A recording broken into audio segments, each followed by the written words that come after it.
அனைவருக்கும் வணக்கம். மார்ச் 3 செவ்வாய்க்கிழமை அன்னைக்கு முழு சந்திர கிரகணம். இந்த சந்திர கிரகணம் அப்படிங்கிறது பார்த்திங்கனாக்கா ராகுவும் கேதுவுமே முக்கிய காரணமாக சாஸ்திரங்கள் சொல்லுது. இந்த வானியல் நிகழ்வு மனிதர்கள் மேலே சில தாக்கத்தை ஏற்படுத்தும்.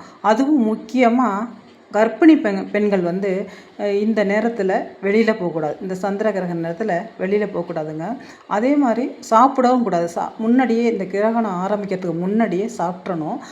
அதனால் முடிஞ்சோன்னே மறுபடியும் சாப்பிடணும். அது இடையில தண்ணி குடிக்கிறதோ எதுவுமே அவங்க இந்த கர்ப்பிணி பெண்கள் மட்டும் செய்யவே கூடாது. அந்த கிரகண டைமில் செய்யாமல் கொஞ்சம் அவங்க ஜாக்கிரதையாக இருக்கிறது நல்லது. அதே போல் ஏதாவது காய்கறிகள் அறிவது, ஏதாவது பேப்பரை கிழிக்கிறது, ரெண்டாக உடைக்கிறது, இது மாதிரி நிகழ்ச்சிகளை இந்த கர்ப்பிணி பெண்கள் கண்டிப்பாக செய்யவே கூடாதுங்க. இந்த நேரத்தில் அவங்க செவனேன்னு படுத்திருந்துட்டு ஏதாவது கடவுளோட கீர்த்தனைகளை படிச்சிட்ருக்கிறது ரொம்பவே நல்லது. எந்த கடவுளோட பாடல்களையாவது, முருகரோட பாடல்களாக இருக்கலாம், சிவனோட பாடல்களாக இருக்கலாம், ஏதாவது ஒன்று பாராயணம் செஞ்சிட்ருக்கிறது நல்லதுங்க. மற்றவங்க கூட தூங்காமல் இருக்கிறது, இந்த கிரகண நேரத்தில் தூங்காமல் இருக்கிறது நல்லது.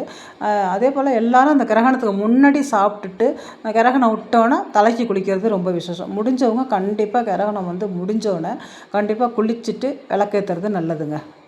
அதே போல் கிரகணம் முடிஞ்சோன்னே குளிக்கும் பொழுது அந்த நீரில் ஒரு பிஞ்சளவு மஞ்சள் தூள், கொஞ்சமாக கல்லுப்பு போட்டு குளிக்கும் பொழுது எதிர்மறை சக்தி அத்தனையும் போய் நல்ல ஒரு நேர்மறை ஆற்றல் கிடைக்கும், புத்துணர்ச்சி கிடைக்குங்க. குடும்பம் நல்ல ஒரு சுபிட்சத்துக்கு வரும். சிவனை நினச்சிக்கிட்டே இருந்தீங்கன்னாக்கா ஓம் நமச்சிவாய சிவாய நமவோம், ஓம் நமச்சிவாய சிவாய நமவோம் அப்படிங்கிற மந்திரத்தை சொல்லிக்கிட்டே இருக்கு. அதே போல் முருகப்பெருமானை வழிபட்டிங்கன்னா ஓம் முருகா போற்றி, ஓம் கந்தா போற்றி, ஓம் கடம்பா போற்றி அப்படின்னு சொல்லிட்டு முருகரை பற்றி நீங்கள் பாராயணம் செய்யலாங்க. ஹனுமன் சாலிசா கூட அந்த நேரத்தில் நீங்கள் ஹனுமானை நினச்சி நீங்கள் பாராயணம் செய்யலாம்.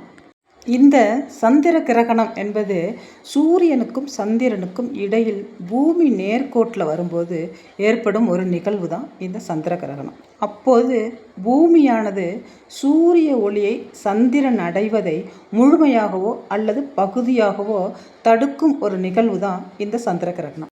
இந்த சந்திர கிரகணத்தை வெறும் கண்களால் பார்க்கலாம் அப்படின்னு சொல்லப்படுதுங்க.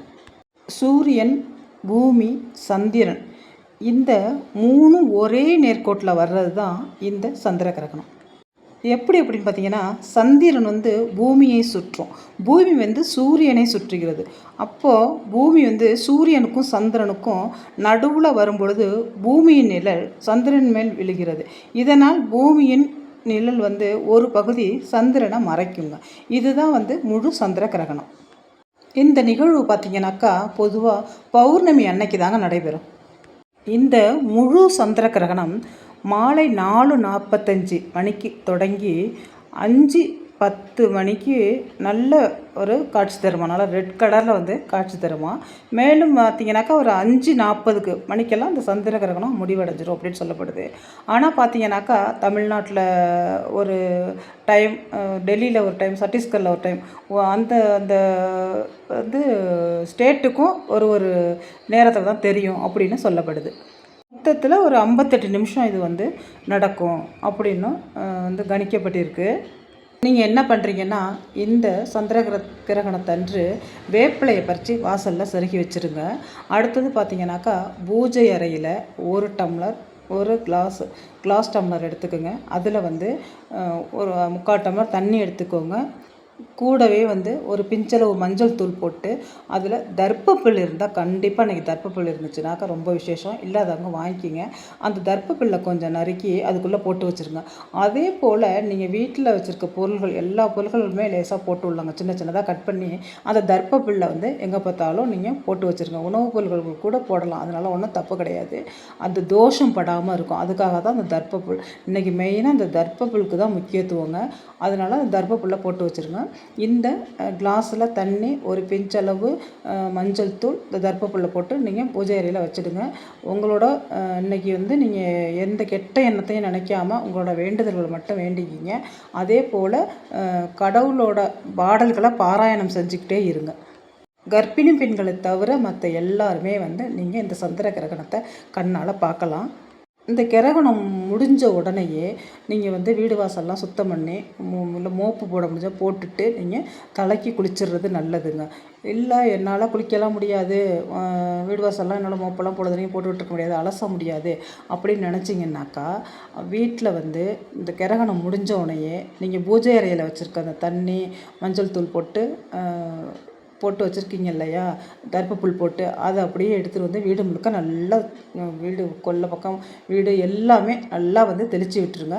அதே போல் குளிக்க முடிஞ்சிறவங்க குளிக்க முடியலை அப்படின்னா இந்த தண்ணியை தெளிச்சிக்கிறது நல்லது.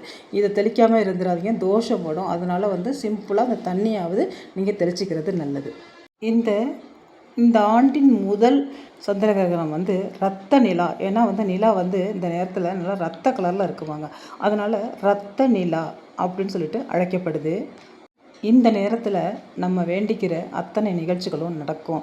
வந்து பிரபஞ்சத்தோட அருளாலையும் நம்ம வீட்டு தெய்வத்தோட அருளாலையும் கண்டிப்பாக அந்த நேரத்தில் நம்ம வேண்டிக்கிற அந்த விஷயங்கள் நடக்கும் அப்படின்னு நம்பப்படுதுங்க. எனக்கு அனைத்திலும் வெற்றி அப்படின்னு சொல்லிட்டு வேண்டிக்கிங்க. இதே வந்து நீங்கள் கமெண்ட் செக்ஷனில் நீங்கள் வந்து டைப் பண்ணுங்கள். கண்டிப்பாக உங்களுக்கு வந்து நல்ல ஒரு வெற்றி கிடைக்கும். நீங்கள் நினச்சது நிறைவேறும். அதாவது நம்ம உள்மனசு என்ன சொல்லுதோ அதை நம்ம செய்யும் பொழுது கண்டிப்பாக அந்த நம்ம பிரார்த்தனை வைக்கிறது எல்லாமே வந்து நிறைவேறும் அப்படின்னு சொல்லப்படுது. ஒரு நம்பிக்கையோடு நம்ம மனமுருகி சொல்லும் பொழுது அதை இந்த நேரத்தில் நம்ம வந்து கடவுள்கிட்ட அந்த வேண்டுதலை வைக்கும் பொழுது கண்டிப்பாக இந்த பிரபஞ்சத்தோட அருளால் நமக்கு வந்து அது திருப்பி கிடைக்கும், திருப்பி கொடுக்கப்படும் அப்படின்னு நம்பப்படுதுங்க. அதனால் நீங்கள் வந்து இதை கமெண்ட் செக்ஷனில் நீங்கள் எழுதுங்க, டைப் பண்ணுங்கள். முடிஞ்ச அளவுங்க எழுத கூட செய்யலாம். நான் ஒரு வெற்றியாளன், இல்லை நான் ஜெயித்து விட்டேன், எனக்கு பணம் நிறைய இருக்குது, நல்ல ஒரு பாசிட்டிவாக எதாக இருந்தாலும் நினச்சி பாருங்கள். கண்டிப்பாக அது வந்து நடக்கும். இந்த சந்திர கிரகணம் முடிஞ்சவங்க குளிச்சுட்டு கோயிலுக்கு போய் விளக்கு போட்டு வர்றது நல்லதுங்க. வீடு வாசலை சுத்தம் பண்ணிவிட்டு குளிச்சுட்டு கோயிலுக்கு போய் விளக்கு போட்டு சாமியை கும்பிட்டுட்டு வாங்க. அன்றைக்கி நீங்கள் வேண்டின அத்தனை வேண்டுதல்களும் கண்டிப்பாக நிறைவேற்றி கொடுக்கப்படும். இது வந்து இந்த யூனிவர்ஸ், இந்த பிரபஞ்சத்தோட வேண்டுதல்கள். பிரபஞ்சத்துக்காக நம்ம அதை நினச்சி நம்ம வேண்டும் பொழுது கடவுளோட அனுக்கிரகமும் நமக்கு சேர்ந்து கிடைக்கும், இந்த பிரபஞ்சத்தோட அனுக்கிரகமும் நமக்கு கண்டிப்பாக சேர்ந்து கிடைக்குங்க. அதனால் இந்த நாளை வந்து நீங்கள் மிஸ் பண்ணிடாமல் இந்த நம்ம சொன்ன பரிகாரத்தை செய்யுங்க. அதே போல் வீட்டில் செஞ்சுட்டு முடிஞ்சவங்க எந்த கோயிலாக இருந்தாலும் சரி, விநாயகர் கோயிலாக இருந்தாலும் சரி, முருகன் கோயிலாக இருந்தாலும் சரி, சிவன் கோயிலாக இருந்தாலும் சரி, ஏதோ ஒரு கோவிலில் போய் ஒரு விளக்கு போட்டுட்டு நீங்கள் உங்களோட வேண்டுதல்களை வச்சுட்டு வாங்க. கண்டிப்பாக நீங்கள் நினைத்த காரியம், நீங்கள் வேண்டின காரியம் அத்தனையும் வந்து கைகூடி வரும். நம்பிக்கையோட இந்த சந்திர கிரகண நேரத்தில் இந்த வழிபாட்டை நீங்கள் செஞ்சுட்டு வாங்க. வாழ்க்கையில் நல்ல ஒரு முன்னேற்றம் இருக்கும். நம்பிக்கையோடு செய்யுங்க. இந்த வீடியோ உங்களுக்கு பிடிச்சிருந்துச்சுனாக்கா நம்ம சேனலை சப்ஸ்கிரைப் பண்ணி லைக் பண்ணிக்கோங்க. இதுவரை யாரும் சப்ஸ்கிரைப் பண்ணாமல் பார்த்தீங்கன்னா கண்டிப்பாக சப்ஸ்கிரைப் பண்ணிக்கோங்க. இந்த வீடியோ பார்த்த அனைத்து நல்லுள்ளங்களுக்கும் நன்றி. நான் இன்னொரு வீடியோவில் உங்களை சந்திக்கிறேன்.